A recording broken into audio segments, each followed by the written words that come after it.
അനിൽ വിളയിൽ നോക്കൂ, 2019 സ്വർണ്ണപ്പാളി കൊണ്ടുപോയി തിരികെ എത്തിച്ചത് വ്യാജപാളി എന്ന് ഉറപ്പാണ്. 2024 25 ഇതേ സ്വർണ്ണപ്പാളി ദേവസ്വം കമ്മീഷണറുടെ പോലും അനുമതിയില്ലാതെ രാമാനം ഒളിച്ചു കൊണ്ടുപോകുന്നു. നോക്കൂ, ഇതെങ്ങനെയാണ് നടക്കുക? അപ്പോൾ ദേവസ്വം കമ്മീഷണറുടെ അനുമതിയില്ല, ദേവസ്വം കമ്മീഷൻ അറിഞ്ഞില്ല എന്നിരിക്കട്ടെ, പക്ഷെ ദേവസ്വം പ്രസിഡന്റോ ദേവസ്വം അംഗങ്ങളോ ഉന്നത ഉദ്യോഗസ്ഥരോ അറിയാതെ ഇതൊക്കെ സംഭവിക്കുമോ? അപ്പോൾ അവിടുത്തെ പാളിപ്പോയി, സ്വർണ്ണപ്പാളി നഷ്ടമായി, ഇപ്പോൾ വന്നത് വ്യാജപാളിയാണ്, അതങ്ങനെ ഇരുന്നോട്ടെ, എപ്പോഴെങ്കിലും പിടിക്കപ്പെടുമ്പോൾ ചർച്ചയാകട്ടെ എന്ന ലാഘവ ബുദ്ധി ഇവർക്കുമുണ്ടായിരുന്നു. നോക്കൂ, ഏറ്റവും ഗുരുതരമായ തെറ്റ്, അറിഞ്ഞിട്ടും വിളിച്ചു പറഞ്ഞില്ല. അതെ, ഈ ശബരിമല പോലുള്ള ഒരു ക്ഷേത്രത്തിൽ ഒരു ഉണ്ണികൃഷ്ണൻ പോറ്റി എന്ന് പറഞ്ഞ ഒരു വ്യക്തി വിചാരിച്ചാൽ യാതൊരു വിധമായ തട്ടിപ്പ് നടത്താൻ സാധിക്കില്ല. അവിടുത്തെ ഒരു വാച്ച്, ദേവസ്വം സംവിധാനം അനുസരിച്ച് അവിടുത്തെ ഒരു വാച്ചറിൽ തുടങ്ങി ദേവസ്വം മന്ത്രി വരെ നീണ്ടു നിൽക്കുന്ന വലിയൊരു ചെയിനാണ് ഈ ദേവസ്വം സിസ്റ്റം എന്ന് പറയുന്നത്. ഇതിനകത്തെ എല്ലാ വ്യക്തികൾക്കും കൃത്യമായ അറിവും കൃത്യമായ കമ്മീഷൻ ലഭിച്ചാൽ മാത്രമേ ഇത്തരത്തിലുള്ള തട്ടിപ്പ് നടത്താൻ സാധിക്കുകയുള്ളൂ. മോഷണം എന്ന് പറയുമ്പോൾ അതിന്റെ അർത്ഥം എന്താണ്? ഉടമസ്ഥൻ കാണാതെ ഒരു സാധനം എടുത്തുകൊണ്ട് പോകുന്നതിനെയാണ് സാധാരണഗതിയിൽ മോഷണം എന്ന് പറയുന്നത്. ഇതിനെ മോഷണം എന്ന് നമുക്ക് പറയാനൊക്കത്തില്ല. ഇതൊരു പ്ലാൻഡ് ആയിട്ടുള്ള, ഇത് സ്മാർട്ട് ക്രിയേഷൻസിന്റെ ആഭിമുഖ്യത്തിൽ നടന്നൊരു സ്മാർട്ടായിട്ടുള്ള തട്ടിപ്പാണ് നടന്നിരിക്കുന്നത്. അല്ല, മോഷണം എന്ന് പറയാൻ സാധിക്കില്ല. മോഷണമാണ് എന്നുണ്ടെങ്കിൽ ഉടമസ്ഥൻ കാണാതെ കൊണ്ടുപോകണം. ഈ പ്രോഡക്റ്റിന്റെ ഉടമസ്ഥൻ എന്ന് പറയുന്ന ആരാണ്? ശബരിമല ധർമ്മശാസ്താവ് തന്നെയാണ്.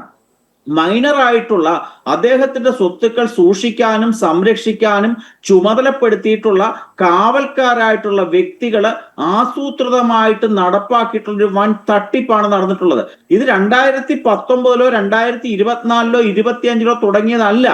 ദേവസ്വം ബോർഡ് രൂപീകരിച്ച ആദ്യത്തെ മന്നത്ത് പത്മനാഭന്റെ നേതൃത്വത്തിലുള്ള ദേവസ്വം ബോർഡും അതിനുശേഷം വന്ന ചില ഒറ്റപ്പെട്ട ദേവസ്വം ബോർഡുകളും കഴിഞ്ഞാൽ എല്ലാ രാഷ്ട്രീയ തൊഴിലാളികളുടെയും പ്രധാന കണ്ണ് ചെന്ന് പതിഞ്ഞിരുന്നത് ശബരിമല എന്ന് പറയുന്ന ക്ഷേത്രത്തിൽ തന്നെയാണ്. അവിടെ നിന്ന് ഏത് രീതിയിലും മോഷ്ടിക്കാം. കാരണം ബാക്കി ക്ഷേത്രങ്ങളൊക്കെ ദൈനംദിനമായ പ്രവർത്തനം നടക്കുന്ന ക്ഷേത്രങ്ങളാണ്. ഈ ശബരിമല എന്ന് പറയുന്ന ക്ഷേത്രം മണ്ഡലകാലവും ഈ അടുത്ത കാലത്തായി മാസത്തിലെ 4 5 ദിവസവും ഒഴികെ ബാക്കി വരുന്ന ഒരു വർഷത്തിലെ ബാക്കി ദിനങ്ങളിൽ അവിടെ ഏതു തരത്തിലുള്ള മോഷണവും കള്ളത്തരവും വേലത്തരവും ഒക്കെ കാണിക്കാൻ അവിടെ ഇരിക്കുന്ന ഉദ്യോഗസ്ഥർക്കും ദേവസ്വം ബോർഡിലെ അംഗങ്ങൾ കൂടെ ഒന്നിച്ച് ആലോചിച്ചെടുത്ത് നടപ്പാക്കാവുന്ന പരിപാടിയേ ഉള്ളൂ. അതിന്റെ അടിസ്ഥാനത്തിൽ നടപ്പാക്കിയിട്ടുള്ള ഒരു ആസൂത്രിതമായിട്ടുള്ള തട്ടിപ്പാണ് ശബരിമലയിൽ നടന്നിട്ടുള്ളത്.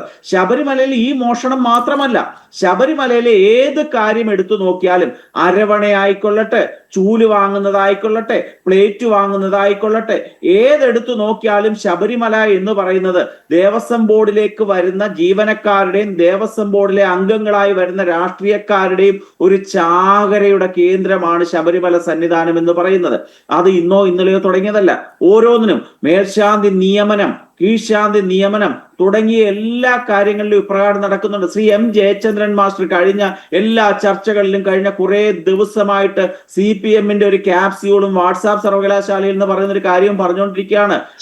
മെർക്കുറി നിരോധിച്ചു. എന്റെ ജയചന്ദ്രൻ മാസ്റ്ററെ, മെർക്കുറി നിരോധിച്ചിട്ടൊന്നുമില്ല.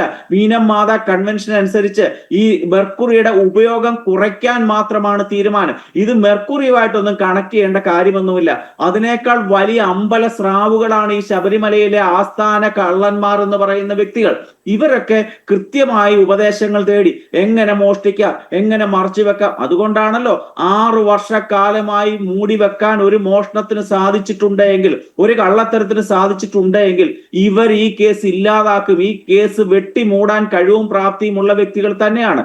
ശ്രീ ഉണ്ണികൃഷ്ണൻ പോറ്റി എന്ന് പറയുന്ന വ്യക്തി, ഒരു കാര്യം ഉറപ്പാണ്, അയാൾ വാ തുറക്കാനുള്ള സാധ്യത വളരെ കുറവാണ്. ഈ ജസ്റ്റിസ് KT ശങ്കരന്റെ കൂട്ടുള്ള വ്യക്തികളെ ശബരിമലയിലെ കണക്കെടുക്കാൻ വിട്ടിട്ടുണ്ട്. അവിടെ ഏതെങ്കിലും കണക്കുണ്ടെങ്കിൽ മാത്രമല്ലേ ഉള്ളൂ ജസ്റ്റിസ് KT ശങ്കരന് പരിശോധിക്കാനൊക്കത്തുള്ളൂ. നമ്മൾ മനസ്സിലാക്കേണ്ടതുണ്ട്. ശബരിമലയിലെ ഈ കണക്കും കാര്യങ്ങളും ഒന്നുമില്ല. ശബരിമല മാത്രമല്ല, ദേവസ്വം ബോർഡിന്റെ മഹാഭൂരിപക്ഷം ക്ഷേത്രങ്ങളിലും കണക്കില്ല, കാര്യമില്ല, ഒന്നുമില്ല. ഉള്ളത് തട്ടിപ്പും വെട്ടിപ്പും മാത്രം. തട്ടിപ്പും വെട്ടിപ്പുമാണ് ഓഡിറ്റ് ചെയ്യേണ്ടത്, അല്ല അവിടുത്തെ കണക്കല്ല. ശബരിമല സ്പെഷ്യൽ കമ്മീഷണർമാരായിട്ടിരുന്ന വ്യക്തികളുടെ ഭാഗത്തും ഈ കാര്യങ്ങളിൽ വീഴ്ച ഉണ്ട് എന്നുള്ളതാണ് ഒരു യാഥാർത്ഥ്യം. രണ്ടാമത്തെ കാര്യം, ശ്രീ ഉണ്ണികൃഷ്ണൻ പോറ്റി എന്ന് പറയുന്ന വ്യക്തി ഇതിനകത്തുനിന്ന് രക്ഷപ്പെടാനുള്ള സാധ്യത വളരെ കൂടുതലാണ്. കാരണം ഇതുമായി ബന്ധപ്പെട്ട് കേസ് വളരെ കൂടുതലൊന്നും മുമ്പോട്ട് പോയിട്ടില്ല. ഒരു റിക്കവറി ഇതിനകത്ത് ഉണ്ടായിട്ടില്ല. കൃത്യമായ ഒരു ശാസ്ത്രീയമായ ഒരു ഫോറൻസിക് പരിശോധനയുടെ റിപ്പോർട്ട് ഉണ്ടായിട്ടില്ല. ഇതൊക്കെ തന്നെ ഈ കേസിൽ ഭാവിയിലെ രക്ഷപ്പെടാനുള്ള പഴുതുകൾ തയ്യാറാക്കി തിരക്കഥ എഴുതിയതിനു ശേഷമാണ് ഈ കേസുമായിട്ടുള്ള അന്വേഷണം നടക്കുന്നത് നമുക്ക് മനസ്സിലാക്കും. ശരി.